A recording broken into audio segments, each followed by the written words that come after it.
So I'm going to ramp up my video this time. I'm going to try to get through this thing. Two more videos is all I'm going to do over this. Is my plan. So a half hour for this video, at least a half hour of the movie for this video, and then the last half hour in the next video, and I will be done. This is just incredibly depressing to me to go through this movie again and see how bad it is, even worse than I thought it was the first time I saw it. Oh, I'm noticing things I didn't notice the first time. So, anyway, expect there to be one video after this, and that will take us all the way to the end. That's my goal. So, Maz finds Rey playing with the lightsaber, and then says, "Hey, I see your eyes. Whoever you're waiting for on Jakku, they're never coming back." When did she learn that Rey was waiting for somebody on Jakku? That I don't remember that being disclosed at any point. So she can just read minds. Apparently, she's a Jedi too. What do you know? So, Maz tells Rey to take the saber, you know, the most valuable artifact in the entire galaxy. Why? What reason would she have for her to take that saber? Why would Maz even have the saber? This whole saber thing is just pointless. Stupid. This whole movie is pointless and stupid. Ugh. I know all movies are pointless. Movies don't have to be made, but this one does not have a point to be made in the Star Wars canon. So we've seen a few times there's this ominous planet that's been turned into some sort of giant weapon. At least it appears to be some sort of giant weapon. And now we find out definitively that this planet is the base of the First Order, which is actually just the Empire, and we have definitive proof now that this is just the Empire because they're talking about destroying the Republic. Destroying it using force instead of destroying it using debate. This is not possible. You cannot have this film because the First Order rose out of the ashes of the fallen Empire. Things rise out of the ashes. They are smaller than the thing they started as. So this giant base that they made, I mean, they made two Death Stars and both failed. So they made another one. That's pointless. Why would you do that? Why would you make another Death Star? The first two failed miserably shortly after being created. The plucky rebels always figure out a way to destroy your Death Star. Now they're an entire republic. Thousands of systems organized together to stand against the ashes of the Empire. And you're going to become bigger and badder than you were before. Yeah, no, you're not. This part right here is where we have definitive proof that this movie destroys all of Star Wars.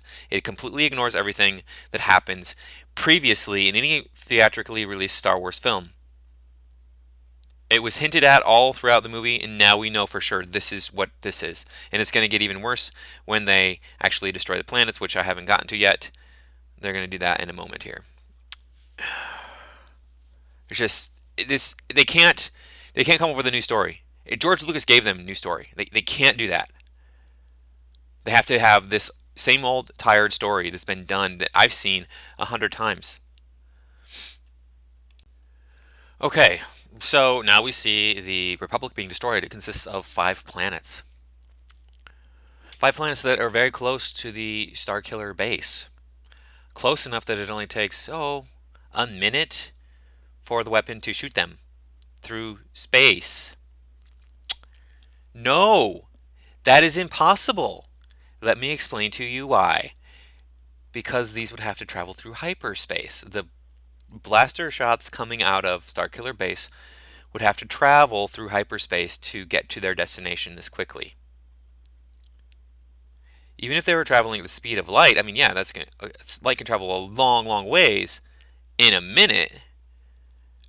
But this basically means that, Starkiller Base is pretty close to a sun. They would be in the same solar system as Starkiller Base. These planets would have to be in the same solar system as Starkiller Base.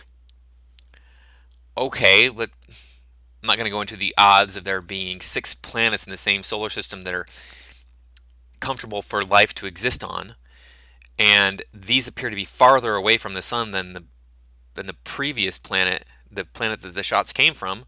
even though the planet the shots came from is an ice planet. This is so stupid and ridiculous. This is so convoluted. I don't understand what is happening in this movie. I've never understood this movie. It doesn't make any sense to me. If you want to destroy the Republic, you're going to have to do more than 5 blaster shots to the planets. Because there's more than 5 planets. We've seen this. There are thousands of systems that make up the Republic. So how can you destroy them? Can you destroy the Republic by destroying 5 planets? You can't. They're trying to say that the Resistance is this thing that's standing against the First Order. It's not. It's the Republic versus the First Order, and the First Order would be tiny. It would be a tiny, small guerrilla warfare group. It'd be like ISIS or Al Qaeda or something. It wouldn't be something that was a threat to anybody, really. Not to any major system. Maybe they could threaten a planet. It'd be like the trade wars in a Phantom Menace. They could maybe threaten a planet, but they're not going to be able to threaten the entire galaxy. Even with Starkiller Base, they're not a threat to the entire galaxy. This is so ridiculous. This premise, this movie, it's just so bad. Oh, it drives me up a freaking wall with this crap. Thanks, Jar Jar, ruining Star Wars. Oh, I stand corrected. 6 planets in the same solar system that are comfortable for life. And so the First Order finds Han, Rey, and BB-8 because, hey, Maz Kanata yelled out Han Solo really loud in an establishment filled with bounty hunters and thieves and scum of the universe, scum of the galaxy. They show up in like 10 minutes after they were called. Because, it doesn't take any time to travel through hyperspace. Like I've said a million times now, it takes time to travel through hyperspace. But actually, you know what? It doesn't take much time for the First Order to travel to this planet because, hey, they're in the same solar system, apparently. What the hell? This movie is so backwards. It's driving me nuts with this. It's garbage. I can't even. This was just so ridiculous. 3 hours later. So, when the Empire arrives on the planet, they proceed to destroy Maz's castle because, crushing BB-8 under a pile of rubble is going to make it oh so easy to get a hold of that map that he has. Possibly could even destroy the map, and then you'd never find Luke Skywalker, So yeah, let's just start shooting randomly at the building that we think BB-8 is in. That makes a lot of sense. Then we see this.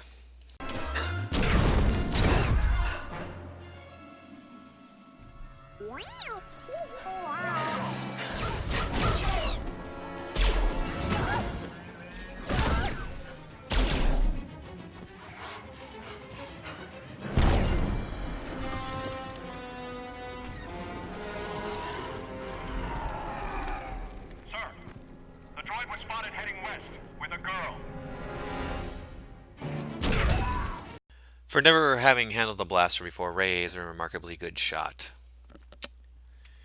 Maz tells Finn to use the lightsaber. He's not been trained with a lightsaber. He's not been trained with a sword, as far as we know. What is the standard training that every stormtrooper gets? Saber fighting training? He's going to get shot and killed, okay? Jedi use lightsabers because they can block blaster bolts, and they are super aware of everything, so much so that they can actually tell the future and tell where blaster bolts are coming from and block them really easily. Finn is not a Jedi. He can't do that, okay? He will be shot and killed. He has no armor either, so hey, guess what? He will be shot and killed. Yeah, this is really stupid. And I didn't even have to go into the whole oh, lightsabers are hard to use. You have to have special training that is in the expanded universe. Whatever. So Han Solo decides he wants to try Chewbacca's bowcaster instead of his blaster because he finally, after 4 decades of running around with Chewbacca, maybe longer, after all this time, he's finally noticed that, hey, Chewbacca's bowcaster does a hell of a lot more damage than my blaster. Really? It took him that long to figure this out. I know you think it's a funny joke, Jar Jar, but it's not. It's stupid. It would have been funny, and I don't know, maybe episode 4, A New Hope, but you done didn't figure that out in that episode. So guess what? Bowcasters aren't that powerful. And even if they are, Han Solo would have already known that. Oh, why does this have to be so painful and stupid? So, a stormtrooper runs up to Finn and yells, "Traitor!" Drops his blaster and his shield. Why he had a shield, I don't know. And then pulls out some sort of baton in order to fight Finn, lightsaber to baton. Because there's like a lot of Jedi in the galaxy. There's like there's Luke. Luke is the only Jedi in the freaking galaxy. Why are stormtroopers even equipped with lightsaber fighting equipment? They wouldn't be. There's no reason to have that. The only reason in the whole galaxy to have that is Luke. He's the only reason. And guess what? If you throw a battalion of stormtroopers at Luke, he's probably going to lose. I'm just saying, he's probably going to get shot at least once. He might kill a lot of those people in that battalion, but he's going to lose. So there is absolutely zero reason to have this scene. It's just Jar Jar thinks it's a cool scene to have in this movie. It's ridiculously stupid. Ridiculously stupid. And Finn not being trained with a lightsaber would not win against this guy. Because this guy is probably trained with that baton thing. I'm guessing. So, good thing he's got his plot armor to keep him safe for the next movie. Yeah. So our heroes get captured because, killing them would be against the holy book called the plot. Our Lady of Peace, the plot. Because everybody else was getting killed. Everybody else was getting shot and killed. Except for the main characters. Hey, they didn't get shot and killed. And as they're being taken into custody, the resistance shows up. How did they know? How did they know to show up? How do they know who the good guys are? And obviously they know who the bad guys are, but maybe everybody's a bad guy. Why would they show up? I don't know. Why movie do have to be the worst thing ever in the entire universe? And perhaps more importantly, how did they get there so fast? Seriously, why were they coming to this planet? They had to have a reason to come to this planet to begin with, and then go, oh look, there's our enemies. Let's attack them. This movie. Ugh.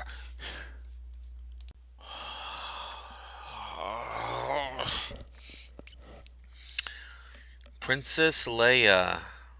Princess Leia was mentioned twice in the opening crawl. Twice. And she finally arrives. She finally shows up on the screen 1 hour and 19 minutes into the film.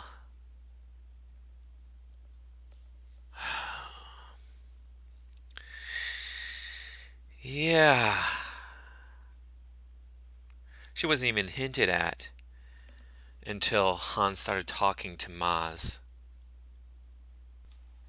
And then her name was mentioned twice by Han. You might want to have her be a bigger part of the movie if you're going to mention her in the opening crawl. She's one of the first people we see in A New Hope, and she's mentioned in the opening crawl. Furthermore, and this is something that I almost left out of the video because it has nothing to do with anything that can really be controlled that well. Carrie Fisher looks pretty rough. Princess Leia looks pretty rough. I don't want to speak ill of the dead, and from what I know of Carrie Fisher's life, she went through some pretty terrible things, especially when she was younger. And she handled those probably those events probably better than I would have handled them. But dang, I just she looks really out of shape, and I don't. That just doesn't fit with Princess Leia's character, in my opinion. There are plenty of 60-year-old women who look great for their age. Michelle Pfeiffer is one of them.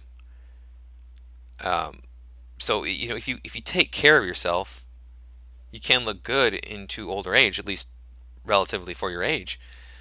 Um, and I think that Princess Leia would have done that. She's active in the military. She would have taken good care of herself throughout her life, being actively pursuing this career as a military leader.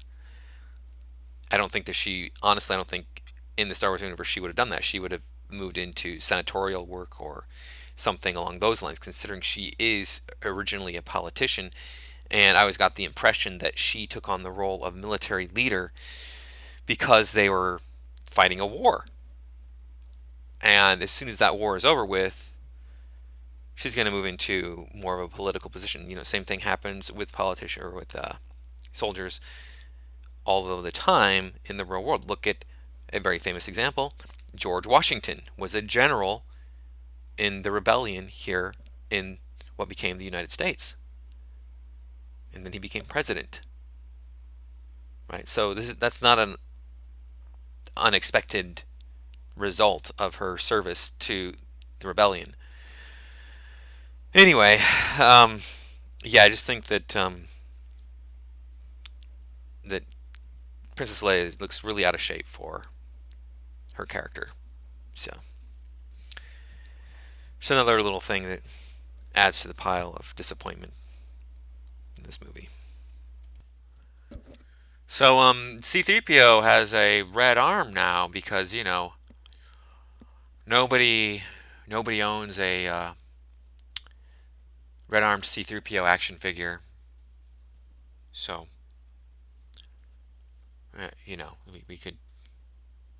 we could sell C-3PO again. There's no explanation for his red arm at all, and that's the only conclusion I can come to. Maybe you have an explanation for it. Let me know in the comments. So, Leia and Han meet for what appears to be the first time in quite a while, even though they're still married apparently. At least that's what I've gathered from watching the film. They don't seem to have any strong feelings for one another. They don't seem to care that they haven't seen each other in so long.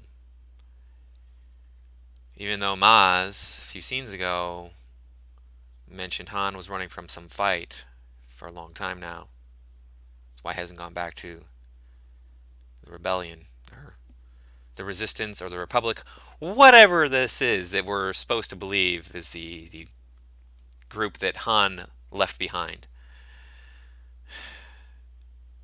There's nothing about how you've been. It's nice to see you. It's good to see you. I've missed you. None of that. So, the two key players in the fall of the Empire, they've just stayed the course where they were. Leia in The Empire Strikes Back, and Han in A New Hope. It's ridiculous. So, 35 years later, nothing's changed. Whatever. This movie, it's just another instance of stupidity lumped on top of everything else that's gone wrong with this movie. So after the battle at Maz Kanata's castle, we arrive at what appears to be the rebel base, and Finn sees Poe and runs to him, and we find out what happened to Poe. Here, let's watch and see. So are you. What happened to you? What happened? I got thrown from the crash. I woke up at night, no you, no ship, nothing. BB-8 says that you saved him. No. No, you didn't. No, you didn't. You didn't wake up at night with no ship, no Finn, and then find a ship and get off of Jakku. Okay? You can't do that.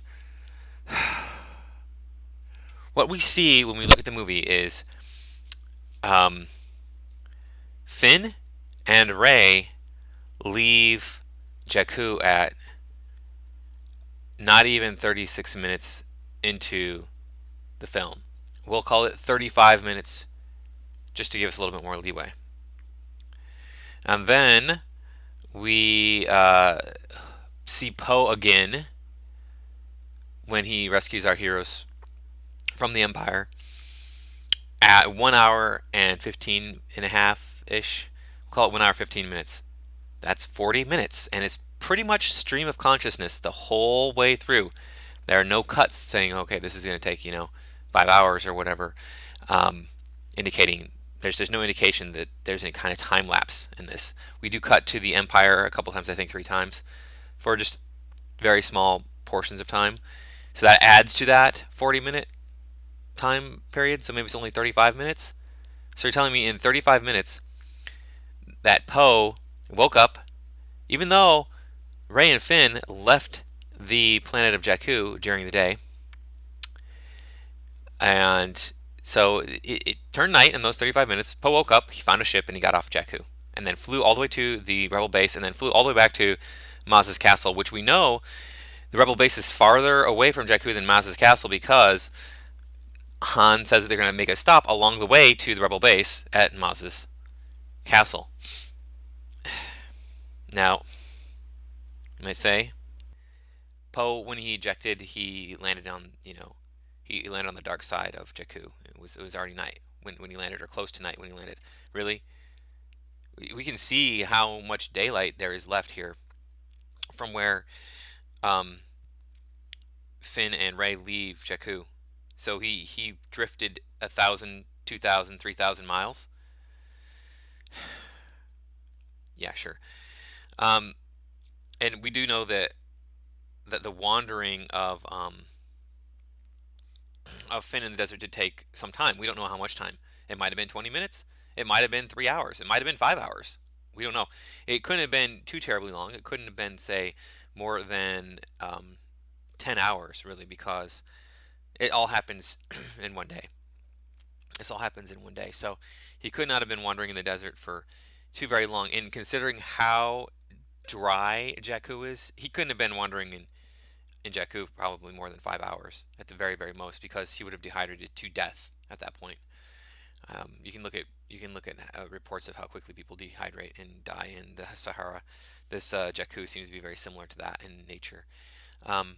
Now, the other big point to be made about this is Poe's insistence that they go back to Jakku to get his droid in the first place.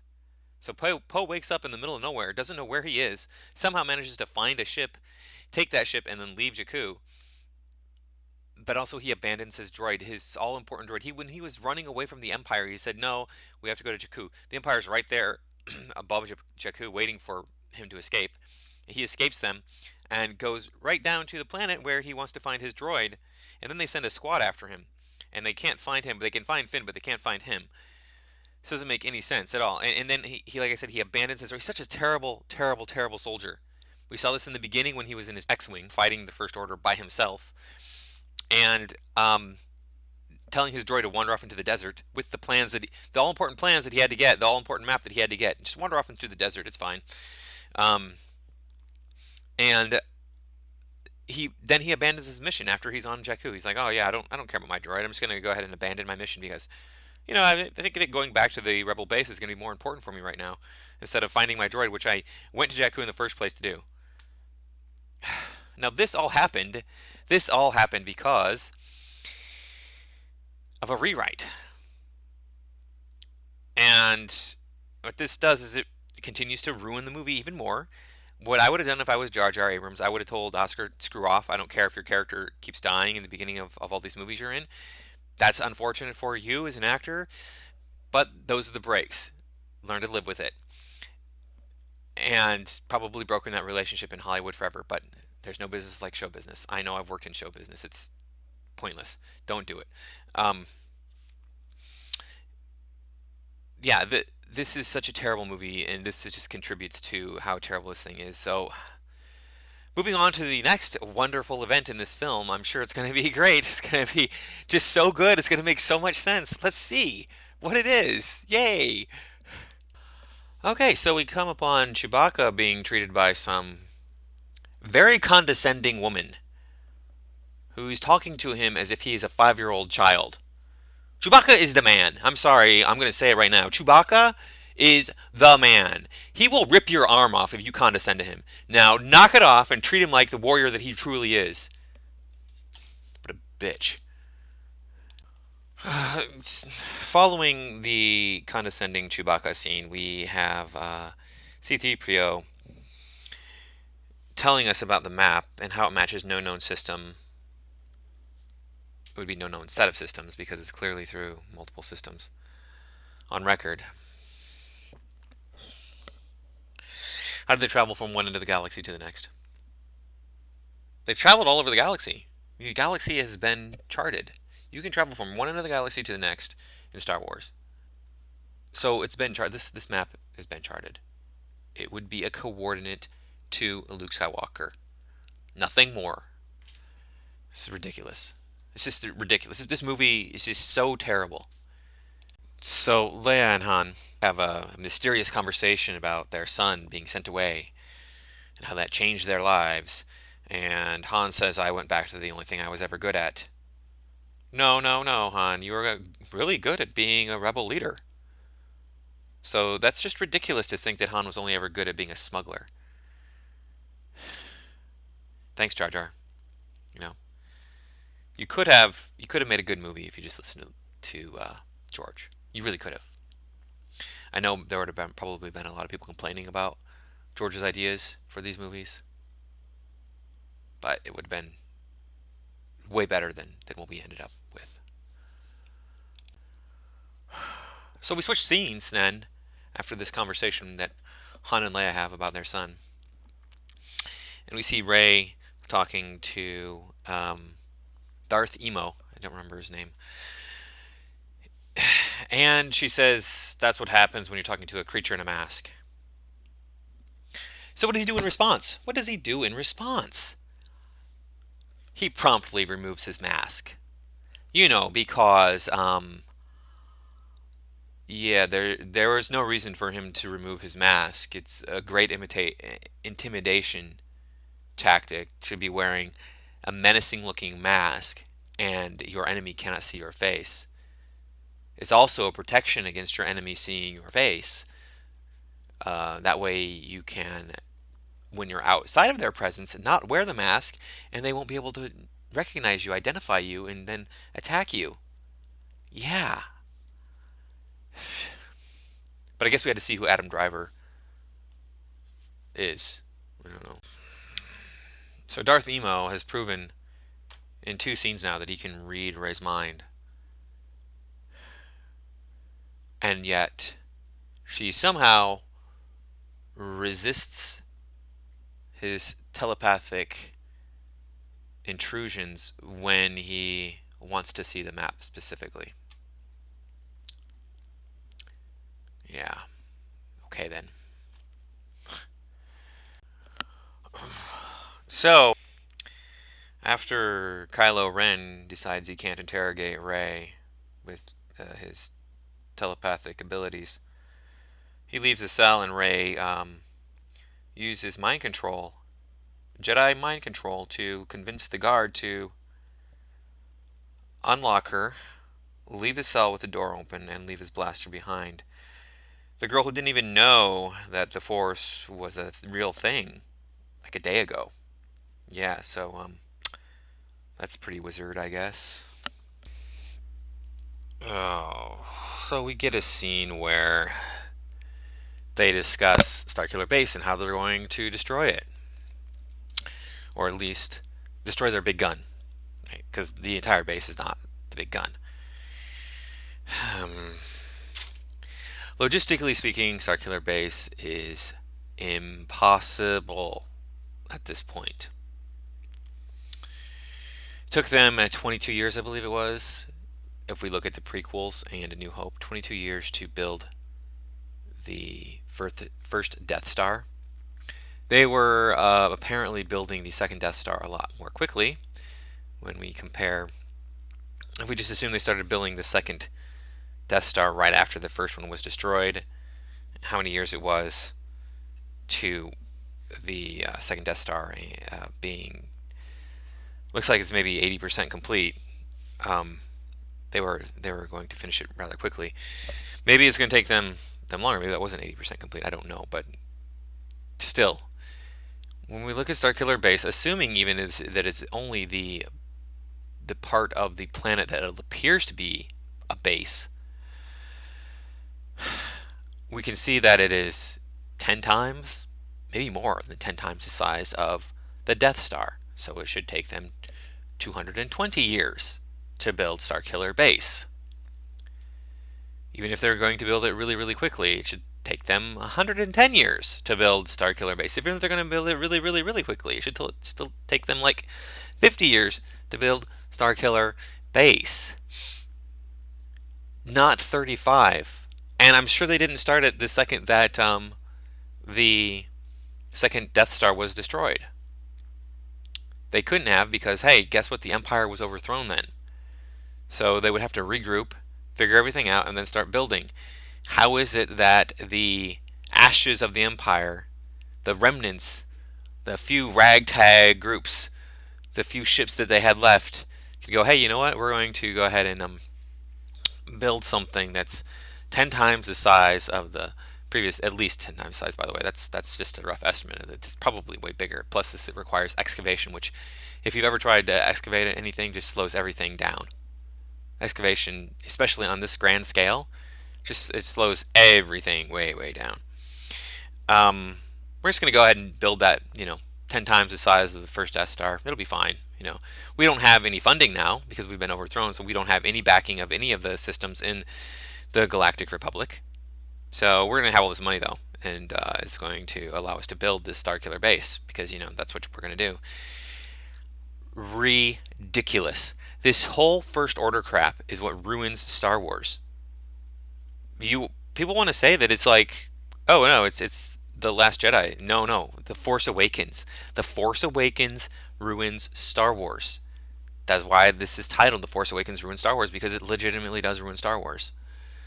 And the scales that you're dealing with on this planet when they finally get there and are running around doing things. We'll talk about that when they actually get there, but yeah, this whole thing makes absolutely no sense. It can't make any sense. Period. You're not going to bounce back from being overthrown and be this much bigger and badder than you were previously, and have nobody notice. Oh, hey, look, they're building a much larger, more deadly base than they were before. Not only that, in the middle of this, they're like, hey, look, this explanation of the base. Somebody runs it. Hey, look, they're powering up their big gun and they're going to shoot us. That's what's happening. How did they know that? They didn't know the first time they were going to shoot, but all of a sudden now, 2 minutes ago, they didn't know. Maybe it was 10 minutes ago. It's actually longer ago because they did cut. They traveled through hyperspace. But it didn't take them that long to travel through hyperspace because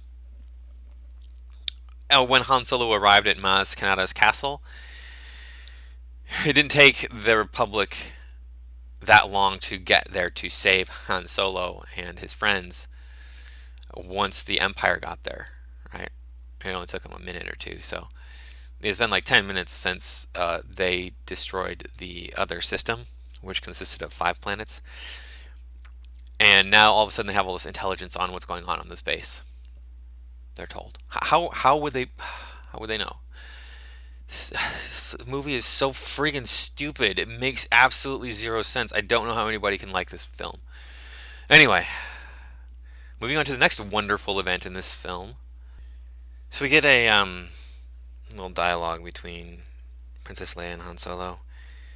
It's not very well acted or believable. And we move on to seeing Rey on Starkiller Base. We're told by Kylo Ren that Rey is growing in power because that's how the Force works. You just automatically grow with power. You don't have to practice or train or anything. Because that's never been established ever in any of the Star Wars movies, that you just gain power just by existing. Not saying that it can't happen, but if it were to happen, I don't think it would be that big of a deal. It's like, oh, I went from a 0 to 5% in the last few hours. And that's probably all the more you're going to get without any proper training. You know, she's not going to be a threat to anybody. She's not going to be able to use the Jedi mind trick to convince some trained soldier to get out of her bonds, let her out of her bonds. It's ridiculous. But anyway, we see Rey roaming around the Starkiller base. Now, Star Wars will not work without, with, Star Wars will not work with video cameras. The whole of Star Wars is dependent on video camera technology not existing. We see that in A New Hope. On the Death Star, when the main characters are roaming around, they don't get caught, right? But unfortunately, Jar Jar Abrams, in his infinite wisdom, introduced video cameras in this movie into Star Wars. On the freighter, Rey used them to free Finn from the Rathtars. So now that security cameras exist, video cameras exist in Star Wars, Rey can't be roaming around the Starkiller base without being caught immediately. As quickly as she determined how to free Finn from the Rathtars with no experience, an experienced person on their own base using these video cameras would find her instantaneously. She would have recaptured. She would have never made it out of the cell block. Even if she did have the Jedi mind trick, she would have never made it out of that cell block. There would have been other guards. There would have been other security measures. It's not like if you're in prison, you walk out of your cell and you're free. No. You walk out of your cell and then you're in a bigger room with more cells in it. And then you have to get out of that room. And then you walk out of that room, then you still got to get out of the rest of the prison. It's not like it's just like, oh, my cell door's open, I'm free. No, it doesn't work that way. Don't ask me how I know. Anyway, yeah. Yay for continuity. Yippee. Now, following the annoying, pointless exposition, we see Han, Chewbacca, and Finn on the Millennium Falcon. And Han says that he's going to come out of light speed within the atmosphere of the planet. That's his big plan for getting past the Starkiller base's shield so they can get onto the surface of the planet and destroy the weapon. Alright? Atmospheres are what, 20 miles high? I believe that they are officially taught to be about 15 miles high, 15 miles tall. Let's just go with 20. 20 miles tall. Speed of light. What is the speed of light? Really damn fast. At 20 miles, it would take you longer to press a button to stop traveling at the speed of light than it takes light to travel 20 miles. I'm not joking. It takes you longer to depress a button than it does take light to travel 20 miles. Maybe he came in at an angle. Let's give him, let's give him 5 times that, 100 miles. He's got 100 miles of atmosphere to slow down before he hits anything. That's still not enough distance. Light will travel around the planet Earth, assuming that the Starkiller base is similar in size to the planet Earth because everybody's acting as if it has the same gravity, no matter where they are on the planet, in the wilderness or in a base. So, hey, it's got to have the same relative gravity as Earth, so it's probably about the same size as Earth. Light can travel around the entire circumference of Earth 7 times in a second.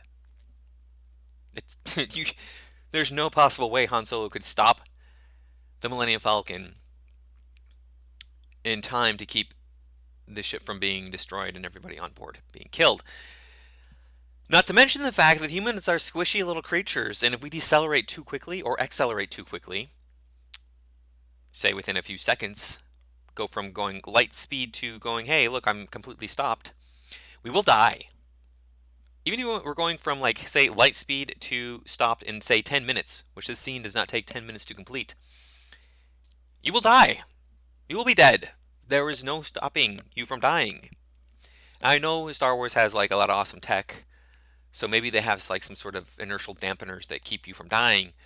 But still, Han Solo is not fast enough to stop the Millennium Falcon before it smashes into the planet. No matter how fast he is, he's not that fast. Not even a Jedi is that fast. So yeah, that doesn't make any sense. Yay, fun, exciting times, Jar Jar.